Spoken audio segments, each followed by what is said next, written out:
O Viver Melhor de hoje vai falar sobre a asma, uma das doenças crônicas mais comuns. Atinge cerca de 20 milhões de brasileiros entre crianças e adultos, de acordo com dados da Sociedade Brasileira de Pneumologia e Tisiologia. Entre os principais sintomas está a falta de ar. Apesar de ser um quadro controlável, dados da Associação Brasileira de Alergia e Imunologia indicam que 9 em cada 10 pacientes com asma não têm a doença sob controle. Confira na edição de hoje reportagens e entrevistas sobre tratamentos, prevenção, mitos e verdades que envolvem a asma.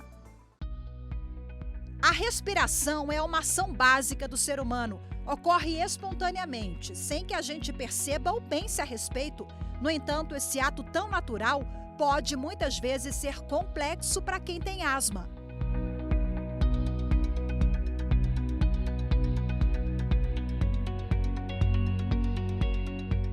Eu ficava nervosa, aí vinha aquela falta de ar e a crise de asma, né? Porque vai ficando, né, agoniada assim e não fala. É asfixia, é a sensação de estar afogado, asfixiado, porque você não consegue respirar.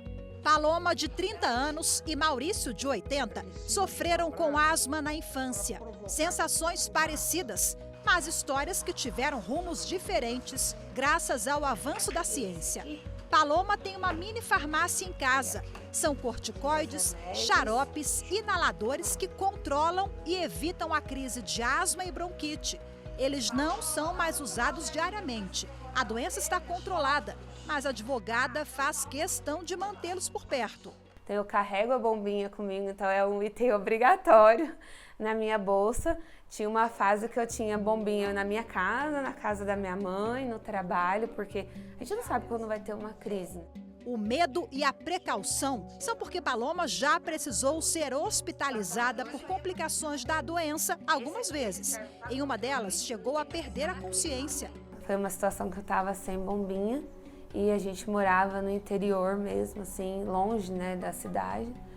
Era 18 quilômetros, né, a fazenda do hospital. Então eu entrei em crise, não tinha, então eu cheguei a ter desmaios. E aí eu precisei ficar internada, eu acho que eu fiquei tipo uns 3, 4 dias. Maurício, que começou a ter crises de asma na década de 1940, aos 5 anos, conta que naquela época os tratamentos eram rudimentares. Era muito primário, não havia medicamento, não havia tratamento para asma. O tratamento para bronquite asmática era quase que experimental, empírico. Então, se faziam experiências sem saber bem qual é o resultado.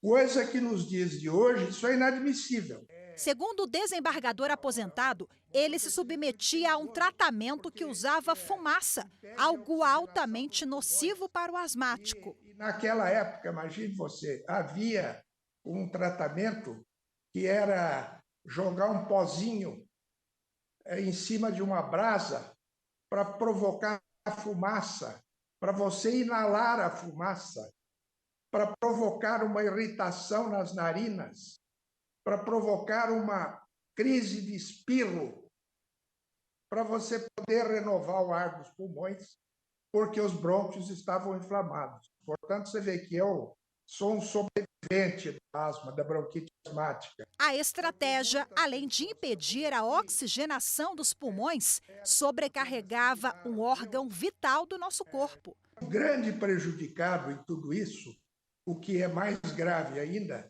e a razão pelo que eu disse a você que muitas pessoas morreram ao longo do caminho, era que eu sobrecarregava o coração não aguentava. Com o avanço dos medicamentos e novas estratégias, a doença de Maurício simplesmente desapareceu. Já são 50 anos sem nenhuma crise de asma.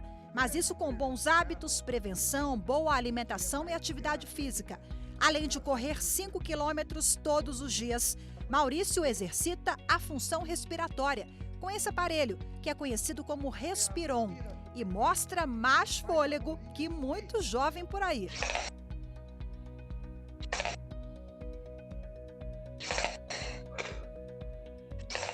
Paloma também se cuida e não dá espaço para a asma entrar.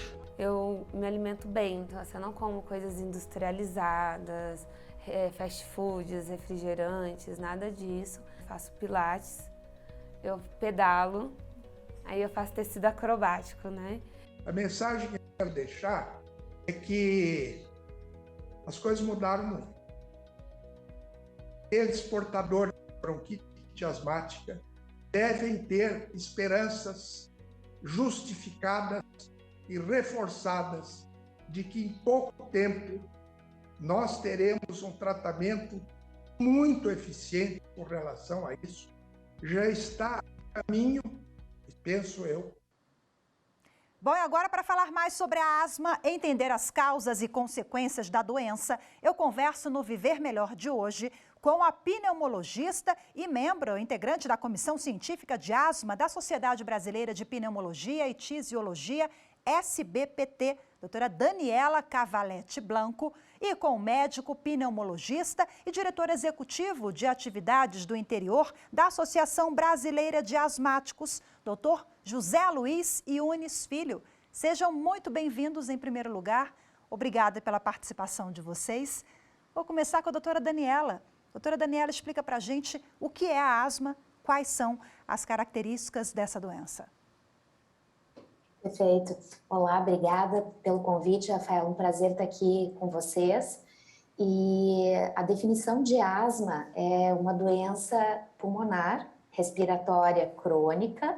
Muitas vezes ela é ocasionada por uma predisposição genética e ela pode ser alérgica ou não. O mais comum é aquele perfil alérgico de início da infância, né? Mas existem várias outras formas de asma. E é importante reforçar que é uma doença que pode se apresentar de uma forma muito branda, leve, até uma doença muito grave, como foi descrito pelo depoimento dos pacientes que nos precedeu.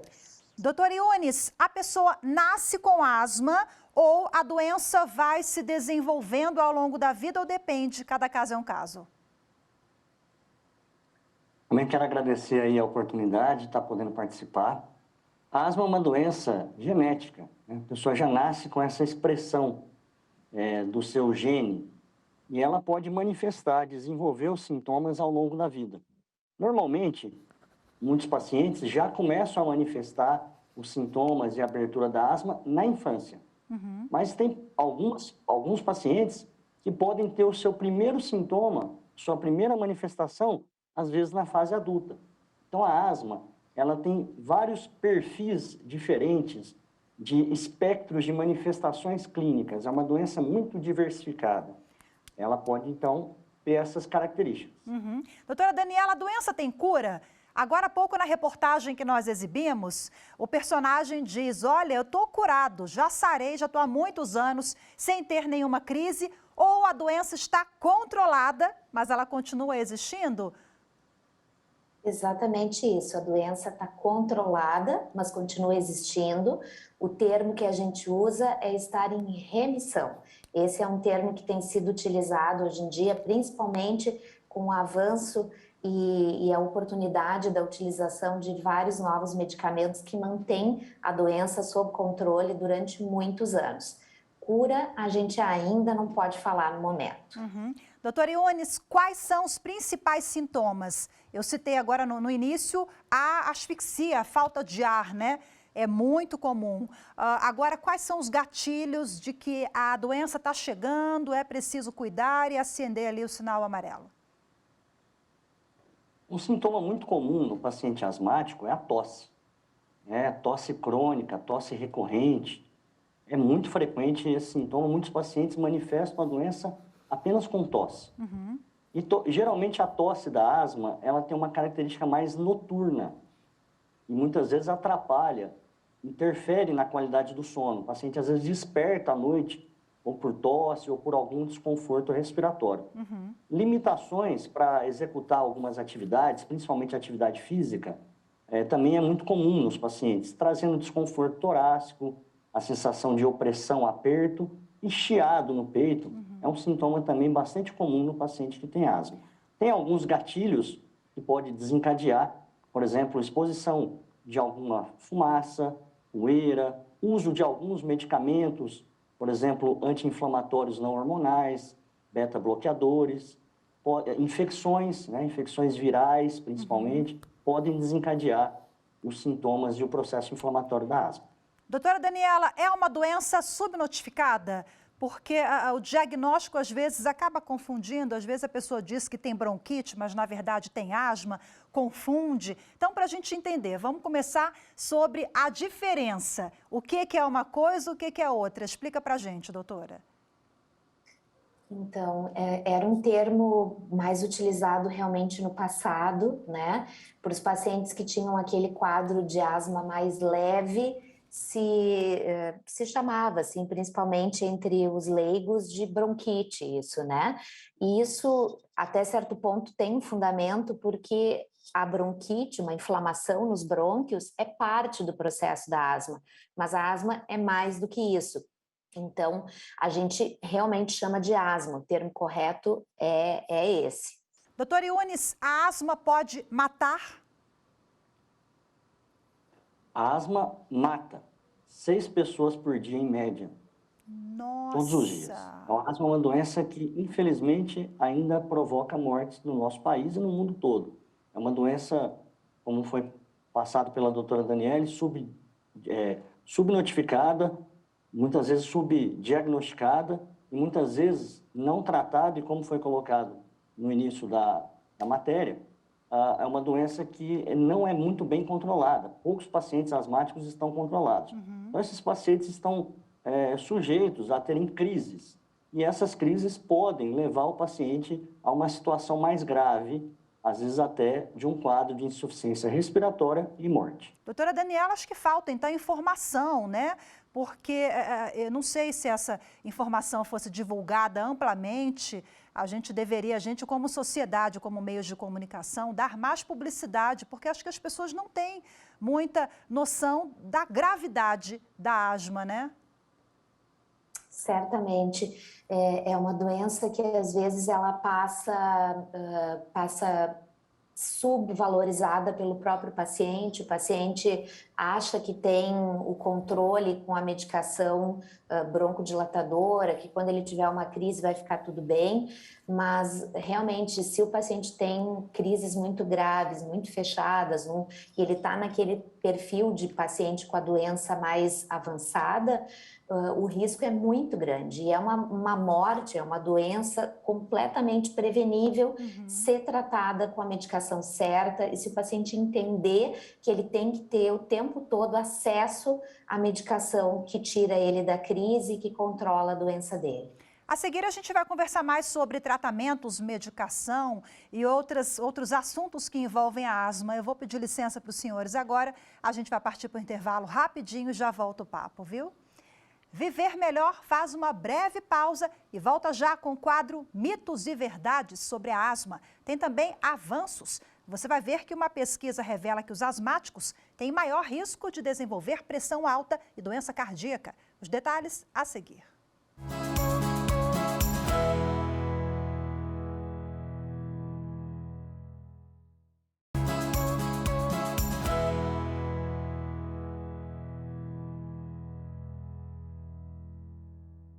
Viver Melhor está de volta e hoje falamos sobre a asma. Uma pesquisa recente revela que pessoas com histórico de asma ou alergias podem apresentar um maior risco de desenvolver pressão alta e doenças cardiovasculares. Assunto para o quadro Avanços. Confira na reportagem.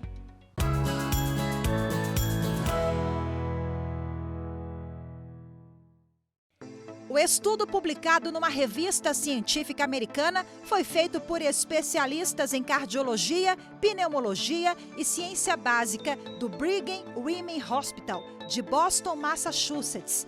O grupo investigou evidências que apontam para a asma alérgica e outras alergias associadas como fatores de risco para as doenças cardiovasculares.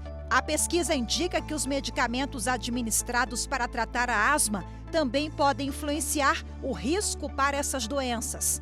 O estudo examinou resultados de modelos pré-clínicos e pesquisas baseadas em laboratório que indicam para tipos específicos de células inflamatórias que podem se acumular nos pulmões, coração e vasculatura, ajudando a causar a asma e as doenças cardiovasculares. De volta agora com os meus convidados de hoje, os médicos pneumologistas Daniela Cavalete Blanco e José Luiz Yunes Filho. Vou começar o bloco agora com o Dr. Yunes. Bom, nós acompanhamos há pouco na reportagem essa nova pesquisa publicada recentemente que indica aí uma ligação, né, entre os asmáticos que podem desenvolver doenças cardiovasculares. Me parece que não foi o primeiro estudo, nós já temos outros indícios, né, que apontam para essa relação. Eu queria que o senhor repercutisse, comentasse um pouquinho para a gente essa pesquisa, que então fica o alerta para os asmáticos que precisam ter cuidado redobrado com o coração. É isso, doutor, na prática? É isso mesmo. Essa pesquisa, ela mostra uma relação de alguns tipos de pacientes asmáticos, especificamente os pacientes que têm asma alérgica, que é desencadeada por mediadores como a imunoglobulina E, mastócitos, que são mediadores inflamatórios desse perfil de asma, que estão relacionados com aumento de doenças cardiovasculares, hipertensão, doenças circulatórias. Então, existe essa relação de asmático com esse grupo de doenças cardiovasculares. Além de alguns medicamentos para tratamento de asma, especificamente o corticoide sistêmico, oral, injetável, que é utilizado com muita frequência nas crises de asma e é usado até de uma maneira abusiva, muitas vezes, traz adversidades, efeitos colaterais a longo prazo no sistema cardiovascular também, desenvolvendo doenças como hipertensão, doenças cardiovasculares. Então, existe essa correlação de alguns subtipos de asma provocarem processos inflamatórios no sistema vascular e alguns medicamentos também sobrecarregarem o sistema cardiovascular, ocasionando patologia nesses pacientes. Então, o asmático, ele deve estar sempre avaliando a sua asma, o acompanhamento e também o cuidado com outros sistemas, como o sistema cardiovascular. Doutora Daniela, o nome do quadro se chama Avanços, essa pesquisa que nós mostramos agora. Então, eu queria que a senhora repercutisse os avanços agora em torno dos tratamentos, né? Nós temos hoje novas estratégias, novos medicamentos. E lá no primeiro bloco, eu queria resgatar o depoimento que me chamou muito a atenção, o senhor dizendo que na época dele, né, há 50 anos atrás, se usava ali uma fumaça, o que a gente sabe que é altamente nocivo hoje em dia, né? Quais são os avanços que a senhora destaca e que garantem mais bem-estar e qualidade de vida para os asmáticos? Perfeito, importantíssima a colocação e o questionamento. Acho que desde a década de 70, década de 80, a primeira grande medicação que mudou a história de vida dos asmáticos foi o corticoide inalado. Então, diferente do corticoide sistêmico, que a gente deve evitar fazer uso frequente, uso contínuo, deve ser reservado exclusivamente para as crises de rotina, o corticoide inalado, ele é administrado por bombinhas ou outros tipos de inaladores e ele atua na redução desse processo inflamatório que acontece no brônquio, prevenindo e evitando a gravidade das crises. Junto com isso, a gente tem os diferentes broncodilatadores que evoluíram com muitos dispositivos diferentes, permitindo que a gente possa adaptar o paciente ao melhor dispositivo inalado que ele venha a se adaptar ou preferir utilizar.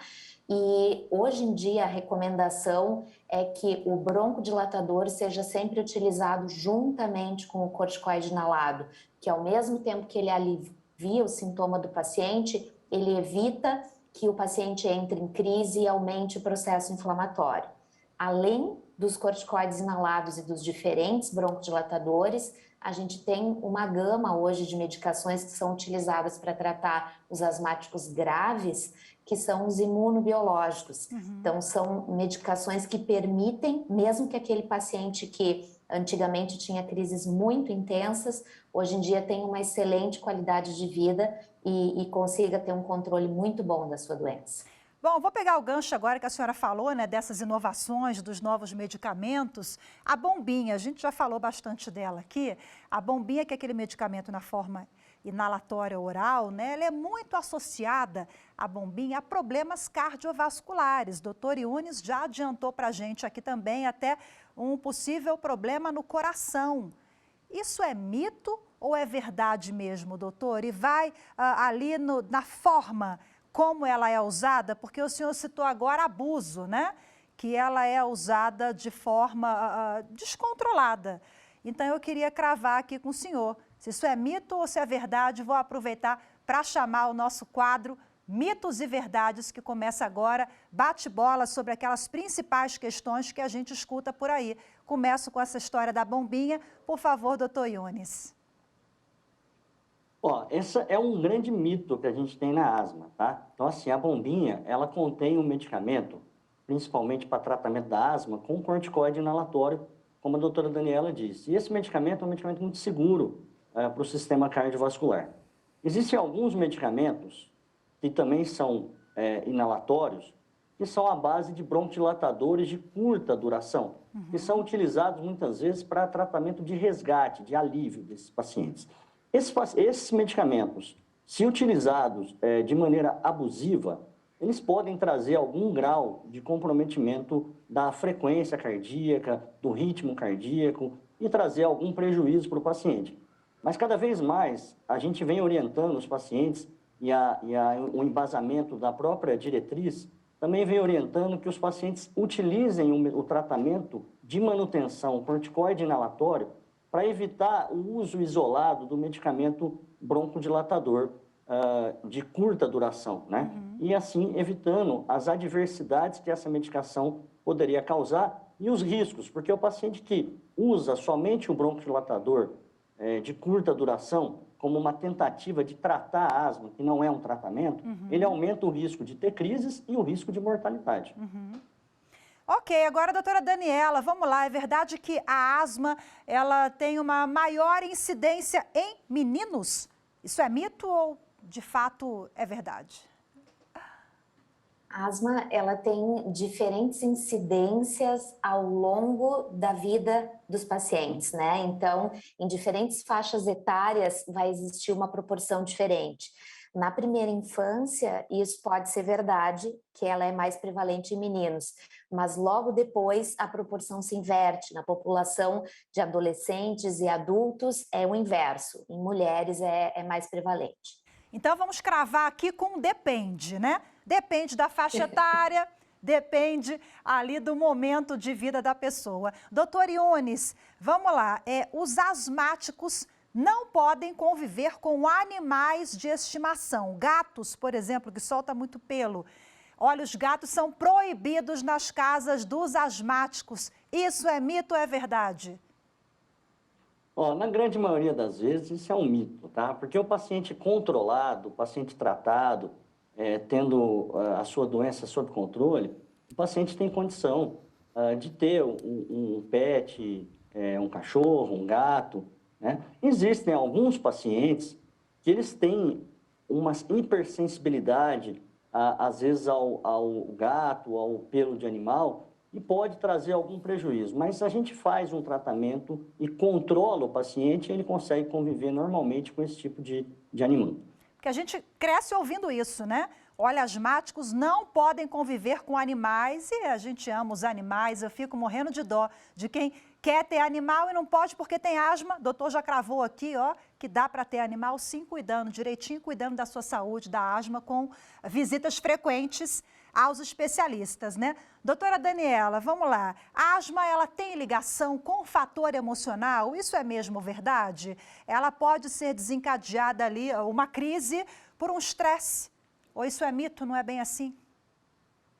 É verdade, é verdade. O estresse emocional é um dos gatilhos que pode desencadear crises em pacientes por uma série de questões de liberação de imunomediadores e substâncias que desencadeiam o processo alérgico. Verdade.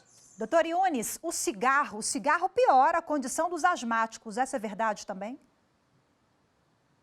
Com certeza. O cigarro é um irritativo inalatório, né, que o paciente asmático piora, ativa o sistema inflamatório, ativa a inflamação da asma. Tanto o paciente que fuma, quanto o paciente que convive com a fumaça. Né? Então, o asmático ele tem que assim, afastar do ambiente que tenha fumaça de cigarro e, de jeito nenhum, deve praticar esse hábito do tabagismo. Doutora Daniela, a gente sabe que os fatores ambientais, eles influenciam demais, né, na condição dos asmáticos. Tem uma aqui que eu escuto muito, eu tenho dúvidas. Vamos lá, se é mito ou se é verdade que ar-condicionado também prejudica a condição da pessoa? Ar-condicionado sujo, principalmente. Exatamente. Então, depende muito das condições de higiene do ar-condicionado. Se ele estiver bem limpo, né, isso reduz a chance do paciente se expor a agentes que desencadeiem crise, como ácaro, fungos e poeira. E tem a questão também da exposição à mudança brusca de temperatura, que pode desencadear crises no paciente. Então, se ele está num ambiente muito quente e ele entra num ar-condicionado muito frio, essa exposição em alguns pacientes pode sim desencadear crise. Então, a recomendação é usar, mas numa temperatura amena para esses pacientes que têm a sensibilidade à mudança brusca de temperatura. Doutor Yunis, bom, estamos no verão, uma estação do ano que é queridinha por muitos brasileiros que amam praia, férias, né? Então, tem ali um senso comum de que no verão a asma pode ficar mais controlada, já que há aquela também de senso comum, viu? Que no inverno os asmáticos sofrem mais. Existe essa ligação com a estação do ano e quais os cuidados que os asmáticos devem ter, mesmo na estação mais quente, no verão? Existe sim essa relação com as estações do ano. Períodos de outono e inverno, períodos onde ocorre uma baixa da umidade, principalmente, oscilações de temperatura, né? Muitas vezes de dia está quente, à noite a temperatura cai. São períodos onde ocorre maior ocorrência de atividades desinflamatórias da asma. Muitos pacientes, às vezes, só manifestam a asma nessas épocas do ano secas, no outono e inverno. O verão já é um período onde a maioria dos pacientes asmáticos tem um comportamento mais estável da doença. Mas tem pacientes que, ao contrário, quando chega o período mais úmido, o período de chuva, às vezes a manifestação da doença aumenta. Então, isso pode ser algo individualmente diferente. Tem alguns pacientes que têm esse comportamento. As orientações é manter hábitos saudáveis nessa época também. Por exemplo, atividade física regular, atividade leve, aeróbica principalmente, manter a hidratação, né? No verão a gente acaba, às vezes, tendo maior risco de desidratação pelo calor, alimentação mais leve, conservação do sono, fazer um sono apropriado. Então, são algumas orientações que são importantes que os pacientes asmáticos tenham, né? Principalmente, além de cuidar da sua doença, mesmo no verão, acompanhando com o profissional, ajustando os medicamentos se necessários, para que ele mantenha sempre um bom controle da sua patologia. Doutora Daniela, doutor Yunis já deu aqui umas dicas, né, orientações sobre como cuidar e manter a qualidade de vida, o bem-estar mesmo com a asma. Eu queria agora considerações finais também da senhora. Quais são as dicas, o que fazer, quais os sinais de que algo está errado, é bom procurar logo o tratamento e o acompanhamento, para a gente fechar suas considerações. Perfeito, acho que a mensagem principal é que hoje em dia a asma tem tratamento muito eficaz, tem possibilidade de controle muito grande dos sintomas e das crises e até mesmo da possibilidade de remissão com o que a gente tem de avanço em termos de novos tratamentos. Então, é importante que o asmático procure atendimento para que ele seja avaliado e que o tratamento, de forma segura, na dose certa e no momento certo, possa ser iniciado quanto antes para o controle da doença dele. Perfeito! Quero agradecer muito a participação de vocês dois. Conversei aqui com a doutora Daniela, doutor Yunis, muito obrigada, viu? Até a próxima. Tchau, tchau. E muito obrigada a você também que nos acompanhou em mais uma edição. Temos um encontro marcado no próximo Viver Melhor. Eu te espero, até lá!